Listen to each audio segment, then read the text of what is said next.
ఇవన్నీ నాటకాలు మీ అమ్మల ఇంటికాడ వేసుకోపో. ఇక నడది. ఏమైంద్రా ఇద్దని తండ్రి గారిల్లే, నేను దాని అమ్మని. ఏమన్నా నీకు ప్రాబ్లం ఉంటే నువ్వే ఇంట్లోకి వెళ్ళిపో.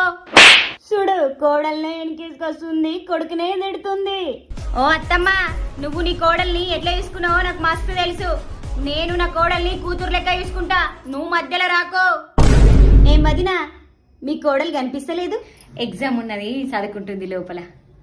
పెళ్ళైనాక ఎవరు చదివిస్తారు వదిన? చదివియాలా? మనం చదువుకోక ఇంట్లోనే ఉన్నాం, వాళ్ళనే చదివిస్తే జాబ్ చేస్తారు. అత్తమ్మ, పక్కింట అంట వచ్చి మీరు 8 గంటల దాకా వంటారా అంటుంది. ఓ అక్క, పొద్దంతా పనిచేసి రాత్రికి చదువుకొని లేటుగా వంటది, లేటుగా లేస్తుంది. నా కోడలు నీ కోడలు లెక్కనా? ఇక్కడ పుల్లలు అక్కడ చెప్పి, అక్కడ మాటలు ఇక్కడ చెప్పి. ఏమన్నా ఉంటే నన్నాడు, నా కోడలు నాకు మంచిగా ఉండదు. ఏ అమ్మాయి, కింద కూర్చో. ఎందుకు కింద? కోడల్ని కిందనే కూర్చోబెట్టాలక్క, అది మన ఆచారం. ఆ ఆచారాన్ని మారుద్దామా, కంటిన్యూ చేద్దామా? నీకంటే కోపంగాని మీ అమ్మాయిని కూడా అట్లనే కూర్చోమంటే నీకు బాధ అనిపించదా? ఏ పైన కూర్చోమ్మా. అరేవా, సారీలా సూపర్ కనిపిస్తున్నావురా.